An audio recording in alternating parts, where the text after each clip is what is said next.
मैं अपनी पत्नी के साथ रहते हुए हमारी काम वाली के साथ अफेयर कर रहा था। मेरी पत्नी और मैं दोनों कामकाजी हैं।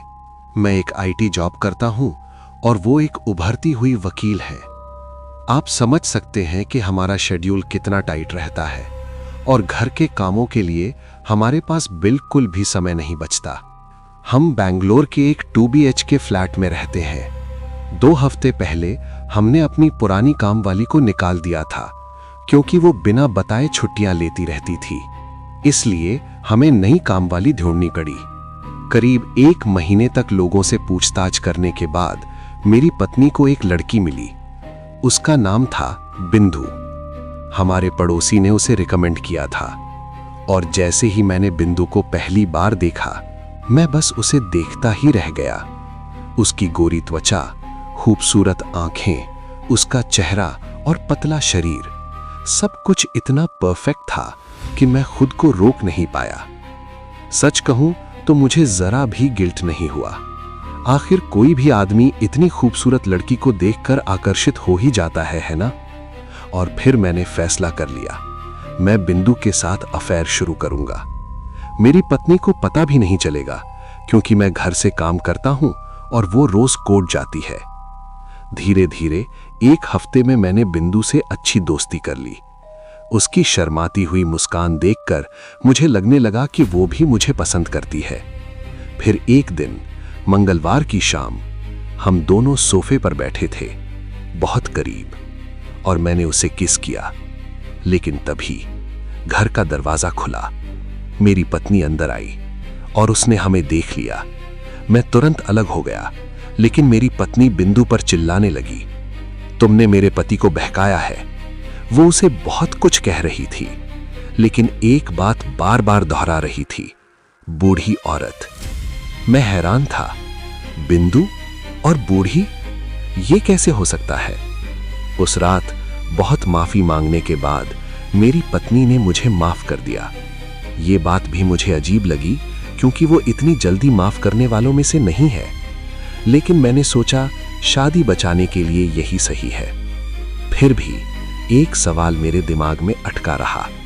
मैंने उससे पूछा, तुमने बिंदु को बूढ़ी औरत क्यों कहा? वो तो जवान है। मेरी पत्नी ने मुझे घूरते हुए कहा, तुम ठीक हो? वो तुम्हारी दादी की उम्र की है। उसके चेहरे पर झुर्रियां हैं, बाल सफेद हैं और वो ठीक से चल भी नहीं पाती। मेरे पास कोई जवाब नहीं था। मुझे लगा शायद ये सब सदमे की वजह से है, लेकिन असली अजीब घटनाएं तो अब शुरू हुई। अगले दिन मैंने बिंदु को हमारे 1 साल के बेटे को लोरी गाते हुए देखा। वो एक ही जगह बैठी थी और लगातार गा रही थी, ओ छोटे बच्चे, तू बहुत प्यारा है, हम तुझे कुएं में डुबो देंगे। उसकी आवाज बहुत मीठी थी, लेकिन उसके शब्द डरावने थे। मैंने 1 बजे दोपहर को सोया था और 4 बजे उठा, लेकिन वो अब भी उसी जगह बैठी वही लाइन दोहराई जा रही थी। नींद से उठते ही मैंने एक अजीब चीज देखी। उसके पैर उल्टे थे, पीछे की तरफ मुड़े हुए। मैंने आंखें मल ली और सब कुछ नॉर्मल हो गया। मैंने सोचा शायद मैंने सपना देखा होगा। बाद में मैंने अपनी पत्नी से कहा, तुम हमारे बेटे का ध्यान नहीं रख रही हो, बिंदु उससे बेहतर ख्याल रख रही है। मेरी पत्नी ने मुझे ऐसे देखा जैसे मैं पागल हूं। हमारा कोई बेटा नहीं है, उसने कहा। मैं गुस्से में चिल्लाया, क्या मतलब, हमारा 1 साल का बेटा है? लेकिन उसने ठंडे अंदाज में पूछा, उसका नाम क्या है? वो कैसा दिखता है? उसका जन्मदिन कब है? वो अभी कहां है? मैं चुप हो गया। मैं कुछ भी याद नहीं कर पाया। मेरी पत्नी ने गहरी सांस ली और कहा, तुम्हें डॉक्टर की जरूरत है। और उसी पल मुझे पहली बार लगा शायद कुछ बहुत गलत है। हमारा कोई बेटा नहीं है और तुम्हें सच में डॉक्टर को दिखाने की जरूरत है। मैं गुस्से में चिल्लाया, क्या? हमारा 1 साल का बेटा है, तुम कैसे भूल सकती हो? और तुम्हें उसका ध्यान रखना चाहिए। आज बिंदु ने उसे 4 घंटे तक लोरी सुनाई है। वो तुमसे कहीं ज्यादा उसका ख्याल रखती है। मेरी पत्नी झुंझलाकर बोली, बस मैं तुमसे तलाक ले रही हूं। तुम ऐसी चीजें देख रहे हो जो असल में है ही नहीं। और एक बात और, आज बिंदु छुट्टी पर थी। उसने मुझे व्हाट्सएप पर मैसेज किया था। तो तुम जिसे भी देख रहे हो वो बिंदु नहीं है। तुम्हारा दिमाग ही तुम्हारे साथ खेल खेल रहा है। मैं हतप्रभ रह गया। लेकिन हमारा बेटा है, हम दोनों का बेटा। तुम उसे कैसे भूल सकती हो? उस पल मेरा दिमाग बस इसी सवाल में अटक गया था। घर में जो अजीब चीजें हो रही थीं, उनसे भी ज्यादा जरूरी मुझे यही लग रहा था। क्योंकि सच में कामवाली के बारे में झूठ बोलना एक बात थी, लेकिन अपने ही बेटे के बारे में झूठ बोलना, यह तो हद थी। मेरी पत्नी ने भौहें चढ़ाकर कहा, अच्छा तो बताओ उस बेटे का नाम क्या है? वो दिखता कैसा है? उसकी जन्मतिथि क्या है? वो अभी कहां है? क्योंकि मुझे यहां कोई 1 साल का बच्चा दिखाई नहीं दे रहा। और उसका खिलौनों का डिब्बा, उसका पालना कहां है? मैंने जवाब देने के लिए मुंह खोला, लेकिन मैं बोल ही नहीं पाया।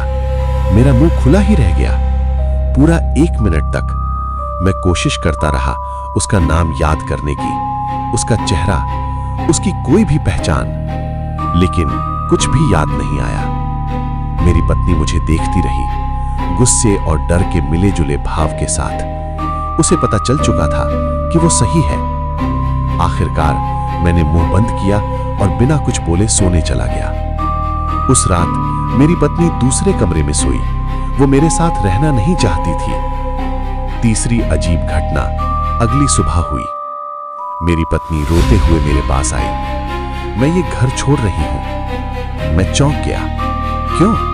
वो कांपती हुई आवाज में बोली, मैंने बिंदु को देखा कल रात। वो दीवार पर चल रही थी, चारों हाथ पैरों पर। मैंने झुंझलाकर कहा, तुम पागल हो गई हो क्या? लेकिन सच्चाई ये थी, कल रात मैंने ही बिंदु को 1 बजे घर बुलाया था। हमारा बेटा रो रहा था और मेरी पत्नी ने अपने कमरे का दरवाजा बंद कर लिया था। उसे उसकी परवाह ही नहीं थी। बिंदु आई और उसने सिर्फ 15 मिनट में उसे चुप करा दिया। वही उसकी लोरी, लाल पालना और मेरा बेटा शांति से सो गया। मैं भी चैन से सो गया था। जब मैंने ये बात अपनी पत्नी को बताई तो वो जोर से चिल्लाई, हमारा कोई बेटा नहीं है। उसकी आंखों में डर साफ दिख रहा था। हमने अपने घर में एक चुड़ैल को बुला लिया है। अगर तुम्हें जिंदा रहना है तो अभी इस घर से निकल जाओ। इतना कहकर वो रोते हुए घर से बाहर चली गई, अपना सामान लेकर। मैं वहीं खड़ा रह गया, हैरान। मेरे दिमाग में एक ही सवाल घूम रहा था, क्या मेरी पत्नी सच में पागल हो गई है? क्योंकि मेरे लिए बिंदु एकदम सामान्य थी, कोई चुड़ैल नहीं। मैंने तय किया मुझे सच्चाई पता करनी होगी। मैंने अपना फोन उठाया, कॉल लॉग चेक किया, व्हाट्सएप देखा, लेकिन कुछ भी नहीं था।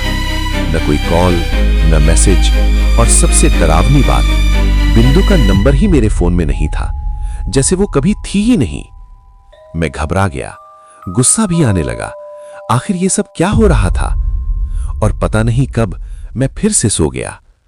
जब मेरी आंख खुली तो रात के 1 बज रहे थे और तभी मुझे आवाज सुनाई दी, रोने की आवाज।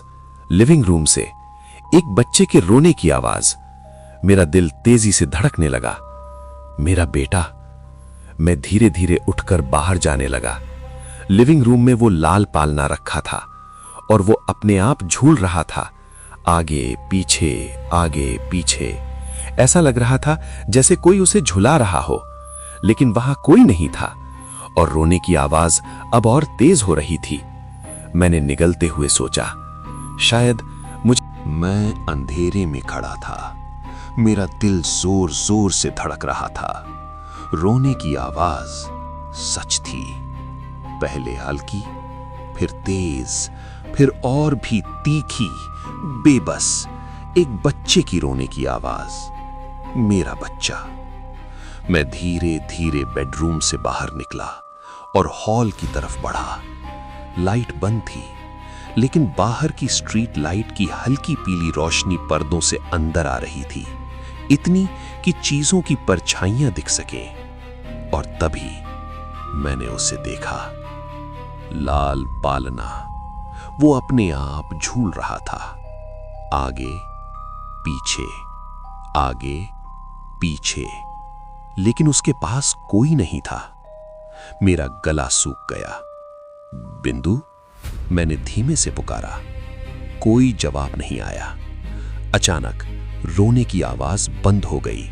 एकदम से घर में सन्नाटा छा गया, ऐसा सन्नाटा जो कानों पर दबाव डालता है। मैं धीरे धीरे पालने के पास गया। एक कदम, फिर दूसरा। मेरे पैर भारी लग रहे थे, जैसे कोई मुझे पीछे खींच रहा हो, जैसे कह रहा हो आगे मत बढ़ो। लेकिन मुझे जाना ही था। मैं पालने तक पहुंचा। धीरे, बहुत धीरे मैंने अंदर झांका। वो खाली था। मेरी सांस अटक गई। ये कैसे हो सकता है? मैंने फुसफुसाया। मैंने उसे सुना था, मुझे पता है, मैंने सुना था। तभी एक आवाज बिल्कुल मेरे पीछे से, नरम, धीमी, पहचानी हुई। ओ छोटे बच्चे, तू बहुत प्यारा है। मेरा पूरा शरीर जम गया। हम तुझे कुएं में डुबो देंगे। मेरे रोंगटे खड़े हो गए। मैंने धीरे धीरे पीछे मुड़कर देखा। बिंदु खड़ी थी, लेकिन वो बिंदु नहीं थी। उसका चेहरा बदल चुका था। उसकी त्वचा ढीली पड़ चुकी थी, झुर्रियों से भरी, जैसे हड्डियों से लटक रही हो। उसकी आंखें अंदर धसी हुई थीं और उसके होंठ एक असामान्य, बहुत बड़ी मुस्कान में खिंचे हुए थे। उसके बाल पूरी तरह सफेद थे। मेरी पत्नी की आवाज मेरे दिमाग में गूंजने लगी। वो तुम्हारी दादी की उम्र की है। नहीं, मैंने कांपते हुए कहा, यह सच नहीं है। बिंदु ने अपना सिर तिरछा किया। उसकी मुस्कान और चौड़ी हो गई। और तभी मेरी नजर उसके पैरों पर गई। वो उल्टे थे, ठीक वैसे ही जैसे मैंने पहले देखा था, लेकिन इस बार वो सीधे नहीं हुए। वो वैसे ही रहे, हमेशा के लिए। अब तुम मुझे देख सकते हो, उसने कहा। उसकी आवाज अब उसकी नहीं थी, जैसे कई आवाजें एक साथ बोल रही हों। मैं पीछे हट गया और दीवार से टकरा गया। तुम क्या हो? मैंने कांपती आवाज में पूछा। उसने कोई जवाब नहीं दिया। वो धीरे धीरे मेरी तरफ बढ़ने लगी, चारों हाथ पैरों पर। उसकी हरकतें अजीब थीं, झटकेदार, बहुत तेज, जैसे उसका शरीर इस तरह चलने के लिए बना ही ना हो। कुछ ही सेकंड में वो दीवार पर चढ़ गई और फिर दीवार पर रेंगते हुए मेरी तरफ आने लगी। मैं जोर से चिल्लाया और दरवाजे की तरफ भागा। मैंने कांपते हाथों से लॉक खोलने की कोशिश की। तभी उसकी आवाज मेरे कान के पास गूंजी। तुमने मुझे बुलाया था, याद है? मेरे हाथ रुक गए। मेरे दिमाग में यादें चमकने लगीं। हर वो पल जब मैंने उसे देखा, जब उससे बात की, जब मैंने उससे चाहा। मैंने नहीं बुलाया, मैंने धीरे से कहा। तुमने बुलाया, उसने फुसफुसाया, शब्दों से नहीं, अपनी चाहत से। आखिरकार दरवाजा खुल गया। मैं बाहर भागा, गलियारे में हाँफते हुए। मैंने आखिरी बार पीछे मुड़कर देखा। दरवाजा अपने आप धीरे धीरे बंद हो रहा था और जैसे ही वो पूरी तरह बंद होने वाला था, मैंने फिर से पालना देखा। वो अब भी झूल रहा था, लेकिन इस बार वो खाली नहीं था। अंदर एक काली सी आकृति थी जो मुझे देखकर मुस्कुरा रही थी। तो क्या सच में बिंदु एक चुड़ैल थी, या फिर मैं ही अपनी इच्छाओं के जाल में फंसकर पागल हो चुका था?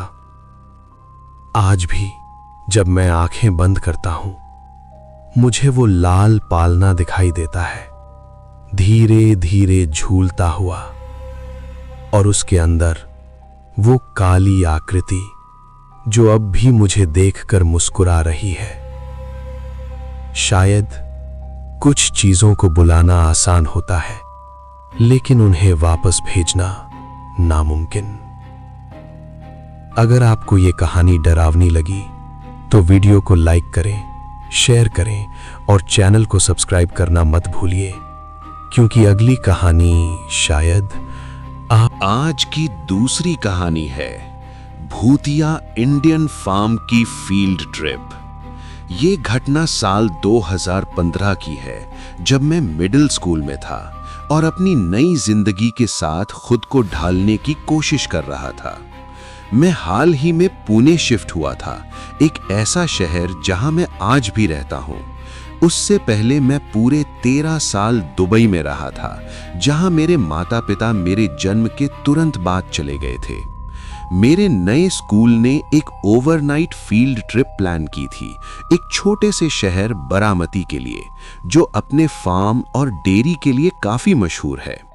ये ट्रिप हमें किसानों की जिंदगी और उनकी मेहनत को करीब से दिखाने के लिए थी, और मैं सबसे ज्यादा एक्साइटेड स्टूडेंट्स में से एक था, क्योंकि ये मेरी पहली ओवरनाइट ट्रिप थी। बस से उतरते ही मैंने अंधेरे में उस जगह को देखा जहां हमें रात बितानी थी, और मेरे मुंह से अचानक निकल गया, ये जगह ऐसी लग रही है जैसे यहां 5 लोगों का मर्डर हुआ हो। पीछे खड़ी लड़कियों की हंसी सुनाई दी, लेकिन मुझे सच में कुछ अजीब महसूस हो रहा था। बारामती मेरे स्कूल से करीब 130 किलोमीटर दूर था। पूरे दिन की थकान और ट्रिप की एक्टिविटीज के बाद मैं बस अपने दोस्तों के साथ आराम करना और सोना चाहता था, लेकिन मुझे क्या पता था कि उन बड़े चरमराते गेट्स के पीछे जो मेरा इंतजार कर रहा था, वो मुझे आज भी रातों में सोने नहीं देता। जब हम अंदर गए तो साफ दिख रहा था कि वो एक बहुत बड़ा फार्म लैंड था। वहां 2 बड़े सीमेंट के घर थे और कई छोटे छोटे मकान। एक बड़ा हॉल था जहां खाना खाने का इंतजाम था, और बाकी सब खेत ही खेत। हल्का डिनर करने और कुछ बोर्ड गेम्स खेलने के बाद हमें अपने अपने सोने की जगह पर जाने को कहा गया। कुछ लोग तुरंत सो गए, लेकिन हम कुछ दोस्त थोड़ी देर और जागते रहे, बेकार की बातें करते हुए, ज्यादातर लड़कियों के बारे में। रात करीब 12 बजे बाकी सब सो चुके थे। अब सिर्फ मैं, मेरा दोस्त अंकित और रौनक ही जाग रहे थे। अंकित हमारे स्कूल में अपनी डरावनी कहानियों के लिए बहुत फेमस था। वो ऐसे शहर से आता था जहां अजीब और रहस्यमयी घटनाएं होती रहती थीं। कुछ देर सामान्य बातें करने के बाद अंकित ने अपनी एक मशहूर हॉरर स्टोरी सुनानी शुरू की, और तभी अचानक उसने धीमी आवाज में कहा, क्या तुम लोगों ने वो। अंकित अपनी रूह कंपा देने वाली कहानी सुना ही रहा था कि अचानक उसके चेहरे पर एक ठंडी बेजान सी नजर आ गई। रौनक हंसने लगा और मजाक में अंकित के हाथ पर मुक्का मारा, लेकिन मैं उसे जानता था और मैंने उसे कभी इतना खाली, इतना डरा हुआ नहीं देखा था। मैंने कमरे में चारों तरफ नजर दौड़ाई। सब कुछ बिल्कुल ठीक था, कुछ भी अपनी जगह से हिला नहीं था। वो एक लंबा कमरा था, दीवारों के साथ बेड लगे हुए थे, बीच में चलने के लिए काफी जगह थी। आखिरी कोने में वॉशरूम था और दोनों तरफ खिड़कियां। तभी अंकित धीरे लेकिन सख्त आवाज में बोला, नहीं, चुप रहो और ध्यान से सुनो। और हमने सुना। कमरे के बाहर से एक आवाज आ रही थी, ऐसी आवाज जैसे कोई घुंघरू पहनकर धीरे धीरे चल रहा हो। हर कदम के साथ वो छोटी छोटी घंटियों की आवाज, इतनी साफ, इतनी परफेक्ट कि मेरा दिमाग समझ ही नहीं पा रहा था। रात के 3 बजे कोई या कुछ हमारे कमरे के बाहर टहल रहा था, ऐसे जैसे वो किसी पार्क में शाम की सैर कर रहा हो। तभी अंकित ने फुसफुसाते हुए कहा, बाहर मत देखना, वो तुम्हें मार देगी। मेरा पहला ख्याल था खिड़की से झांक कर देखूं कि ये कौन पागल है, लेकिन अंकित ने हमें रोक दिया। उसने कहा, वो जो बाहर चल रही है वो कोई इंसान नहीं, वो एक चुड़ैल है। उसने हमें समझाया, अगर हमने खिड़की से बाहर देखा और वो हमें सीधे देख ले तो हम उसी पल मर जाएंगे। और फिर उसने एक और डरावनी बात कही, वो चुड़ैल हमें फंसाने के लिए हमारी जान पहचान वालों की आवाज में बुलाएगी। और तभी बाहर से एक आवाज आई, अंकित, मेरी मदद करो, मैं रास्ता भटक गई हूं। अब मेरे शरीर में इतनी हिम्मत नहीं थी कि मैं हिल भी सकूं। करीब 5 मिनट हो चुके थे और वो घुंघरुओं की आवाज लगातार चल रही थी। ये कोई मजाक नहीं था। हमने फैसला किया कि कमरे में सो रहे एक टीचर को जगा देते हैं। तभी अंकित ने कहा, अगर हम उन्हें जगा देंगे तो ये आवाज बंद हो जाएगी। और सच कहूं, हमें यही चाहिए था। हमने टीचर को जगा दिया। वो थोड़ा चिढ़ गए थे, लेकिन जब उन्होंने हमारे चेहरे देखे तो उन्हें समझ आ गया कि हम मजाक नहीं कर रहे। उन्होंने अपनी टॉर्च उठाई और दरवाजा खोलकर बाहर देखने लगे। और तभी वो आवाज अचानक बंद हो गई, ऐसे जैसे वहां कोई था ही नहीं, बिल्कुल जैसा अंकित ने कहा था। टीचर ने हमें डांटा और कहा कि चिंता की कोई बात नहीं है और हमें वापस सोने के लिए कहा। हम तीनों एक ही बेड पर सिमटकर लेट गए और किसी तरह आंखें बंद करने की कोशिश करने लगे। अगली सुबह हम जल्दी उठ गए। नींद पूरी नहीं हुई थी। जब हम बाहर निकले तो मैंने एक चीज देखी जो मैंने रात में नहीं देखी थी। 2 बड़े घरों के बीच एक छोटा सा चबूतरा था जिस पर तुलसी का पौधा लगा हुआ था। वो थोड़ा अजीब लग रहा था, लेकिन मैं इतना थका हुआ था कि मैंने ज्यादा ध्यान नहीं दिया। जल्दी से तैयार होकर मैं नाश्ते के लिए डाइनिंग हॉल पहुंचा। वहां मैंने लड़कियों को आपस में बात करते हुए सुना। एक लड़की कह रही थी कि वो रात में वॉशरूम में बंद हो गई थी, दूसरी बेहोश हो गई थी, और एक लड़की ने तो ये भी बताया कि जब वो ब्लडी मैरी वाला गेम खेल रही थी तभी अचानक कमरे की लाइट बंद हो गई और उन्हें ऐसा लगा जैसे कोई उनके पास खड़ा हो, उन्हें गलत तरीके से छूने की कोशिश कर रहा हो। उस दिन जब मैं घर वापस आया तो मैंने इस सब के बारे में इंटरनेट पर खोज की और जो मैंने पढ़ा उसे देखकर मेरा चेहरा सफेद पड़ गया। मुझे पता चला कि कुछ हिंदू समुदाय अपने मृत लोगों को दफनाते हैं और उनकी याद में उस जगह पर तुलसी का पौधा लगाते हैं। मुझे तुरंत वो चबूतरा याद आया। मुझे याद आया कैसे हम सब दोस्त वहां खड़े होकर हंस रहे थे, सेल्फी ले रहे थे। जो यादें मुझे खुश करनी चाहिए थी, अब वही मुझे अंदर से बीमार कर रही थी। मैं 1 हफ्ते तक ठीक से खाना नहीं खा पाया। मैंने अंकित और रौनक से भी बात करना बंद कर दिया। मुझे पहले से ही लग रहा था कि उस जगह पर कुछ गलत है और अब सच सबके सामने था। टीचर्स ने हमारी बातों पर विश्वास नहीं किया, लेकिन मुझे पता था वो कभी नहीं करेंगे। आज उस रात को 6 साल से ज्यादा हो चुके हैं, लेकिन वो आवाज आज भी मेरे दिमाग में गूंजती है। जब भी मैं अपने दोस्तों से इस बारे में बात करता हूं, मेरी आंखों से आंसू निकल आते हैं, डर के और उस सदमे के। मुझे आज तक नहीं पता कि उस रात हमारे कमरे के बाहर क्या था या कौन था। शायद मैं कभी नहीं जान पाऊंगा, लेकिन एक बात मुझे हमेशा याद रहेगी। जो मैंने उस रात महसूस किया था वो बिल्कुल सच था और वो आवाज, उसने मुझे जिंदगी भर के लिए डरा दिया है। अगर आपको ये कहानी डरावनी लगी हो तो सोचिए उस रात हमने क्या महसूस किया होगा। कुछ जगहें सिर्फ जगहें नहीं होती, वो अपने अंदर ऐसे राज छुपाए होती हैं जिन्हें छेड़ना नहीं चाहिए। शायद हर आवाज का जवाब नहीं होता और हर परछाई इंसान की नहीं होती। अगर आप कभी ऐसी किसी जगह पर जाएं तो एक बात हमेशा याद रखना, हर चीज को देखने की कोशिश मत करना, क्योंकि कुछ चीजें ऐसी होती हैं जिन्हें देखना आपकी आखिरी गलती हो सकती है। अगर आपको ये कहानी पसंद आई हो तो वीडियो को लाइक करें, चैनल को सब्सक्राइब करें